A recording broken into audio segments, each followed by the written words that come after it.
রাতের বেলায় গরুর মাংস রান্না করব। এগুলোকে এখন কিনে এনেছে। তো এখন রাত বাজে 8টা। মেহমান এসেছে, মেহমানের জন্য রান্না বান্না হবে। আসসালামু আলাইকুম, সবাই কেমন আছেন? আশা করি সবাই ভালো আছেন। আলহামদুলিল্লাহ, আমিও ভালো আছি। চলে আসলাম আজকে আবারও নতুন আরেকটি ভিডিও নিয়ে। এখানে 5 কেজি মাংস, এগুলোকে এখন ধুয়ে নিয়েছি। ধুয়ে ভালো করে পানি জড়িয়ে পাতিলে নিয়ে নিলাম। আর রান্না করার জন্য যত ধরনের মশলা লাগে সবগুলো দিয়ে দেওয়া হচ্ছে। আজকে আমার মা রান্না করছে। মায়ের হাতে রান্না সবচেয়ে বেশি মজা লাগে। আর মেহমান আসলে বেশি মানুষ হলে মাই রান্না করে। তো এখানে 2 ধরনের রান্না হচ্ছে।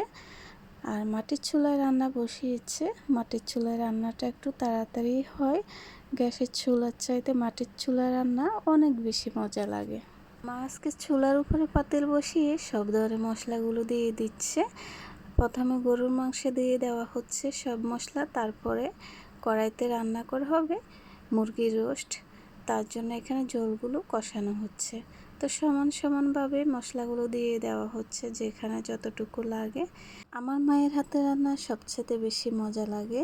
মা যেভাবে রান্না করুক সেভাবে রান্নাটা অনেক মজা হয়। তো আজকে অনেক অনেক রান্না হবে। এখন মাত্র গরুর মাংসটা বসানো হয়েছে আর রোস্টে রান্না করার জন্য মশলাটা কষানো হচ্ছে। মা কড়াইতে বেশি করে মশলা কষিয়ে নিচ্ছে। এখানে 2টা রান্না হবে, রোস্ট রান্না হবে আর চিংড়ি মাছ ভুনা করা হবে। রোস্ট এবং চিংড়ি মাছ আলাদা আলাদাভাবে রান্না করা হবে একই মশলা দিয়ে।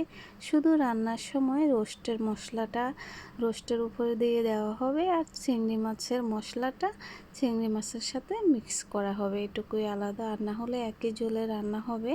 আর এখানে ধনিয়া পাতা, কাঁচামরিচ সব কিছু কেটে নেওয়া হবে।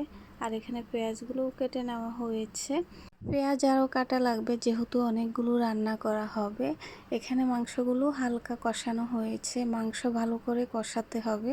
মাংস যদি কষানোর ভিতরে ভালো করে না হয় তাহলে আলাদা একটা গন্ধ থেকে যায়, তাই ভালোভাবে কষাতে হয়।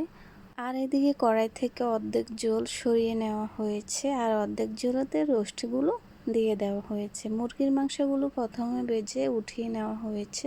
চিংড়ি মাছগুলোকে প্রথমে সিদ্ধ করে তারপরে ভেজে ট্রেতে রেখে দিলাম। এখন এগুলোকে ভুনা করব।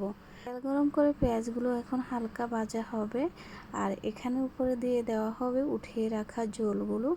এই ঝোলেতে চিংড়ি মাছ রান্না করা হবে আর মাংসের উপরে কাঁচা পেঁয়াজ দিয়ে দেওয়া হচ্ছে। এভাবে মাংস অর্ধেক রান্না হয়ে আসলে পেঁয়াজ দিয়ে আবারও রান্না করলে গরুর মাংসটা খুব মজা হয়, রসালো হয়।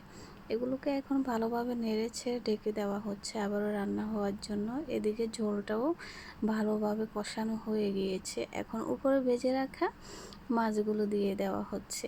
এভাবে চিংড়ি মাছ রান্না করলে সবচেয়ে বেশি মজা হয় আর ভিতরে সব ধরনের মশলাও ঢুকে যায়। উপরে কয়েকটা কাঁচামরিচ ফালে দিয়ে দেওয়া হয়েছে, এতে করে মাছের স্বাদটা অনেক গুণ বেড়ে যাবে, এর ঘ্রাণটাও অন্যরকম। রান্নাগুলো হয়ে গেছে, এখন গরুর মাংসটাও নামিয়ে নেওয়া হবে। চিংড়ি মাছও হয়ে গিয়েছে আর এদিকে রোস্টটাও নামিয়ে ঢেলে নিয়েছি গামলাতে। আজকে রান্না বান্না এ পর্যন্ত। এই ভিডিওটা কেমন লেগেছে অবশ্যই জানাবেন। ভালো লাগলে সাথে থাকবেন। সবাইকে আল্লাহ হাফেজ, আসসালামু আলাইকুম।